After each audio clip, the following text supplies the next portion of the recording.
Je suis une sale conne. Pourquoi des féministes revendiquent désormais cette insulte? Vous avez peut-être vu cette série de posts reprenant les termes de sale conne prononcés par Brigitte Macron pour qualifier des militantes féministes du collectif Nous Toutes. Elles avaient interrompu le spectacle de l'acteur et humoriste Harry Habitant, accusé de viol en 2021 puis mis en examen avant de bénéficier d'un non-lieu. Cette manière de se réapproprier l'insulte, ce retournement du stigmate, n'est pas nouveau dans les luttes féministes. Dès le XVIIIe siècle, Olympe de Gouges, révolutionnaire française et féministe avant l'heure, rédige la Déclaration des droits de la femme et de la citoyenne en 1791 en réaction à la Déclaration des droits de l'homme et du citoyen, la DDHC, de 1789. Mais pour les élites révolutionnaires, Olympe de Gouges représente une menace. Elle est accusée parmi d'autres femmes de remettre en cause l'ordre de la nature et de favoriser la confusion des sexes. Olympe de Gouges est alors rapidement considérée comme une figure monstrueuse, une virago, un terme utilisé sous l'Ancien Régime pour qualifier des femmes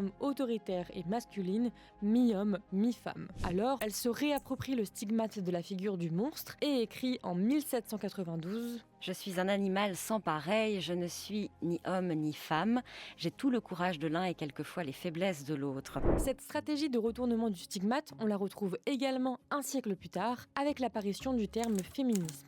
En 1872, c'est Alexandre Dumas fils qui l'emprunte du domaine médical et l'utilise pour la première fois dans son ouvrage L'homme-femme, réponse à monsieur Henri Dideville. Il s'en sert notamment pour qualifier de manière dépréciative les hommes qui défendent les droits des femmes. Les féministes, passez-moi ce néologisme, disent « Tout le mal vient de ce qu'on ne veut pas reconnaître que la femme est l'égale de l'homme ».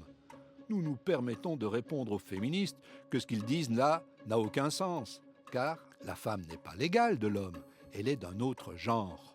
Et là, c'est Hubertine Auclair, journaliste écrivaine du 19e siècle et pionnière de la lutte pour le droit de vote des femmes, qui se réapproprie le terme féminisme. Dans une lettre adressée au préfet de la Seine en septembre 1882, à l'occasion d'un mariage, elle demande que soit octroyée aux femmes comme aux hommes, aux féministes comme aux libres penseurs, la liberté d'adresser dans les mairies quelques mots aux nouveaux mariés.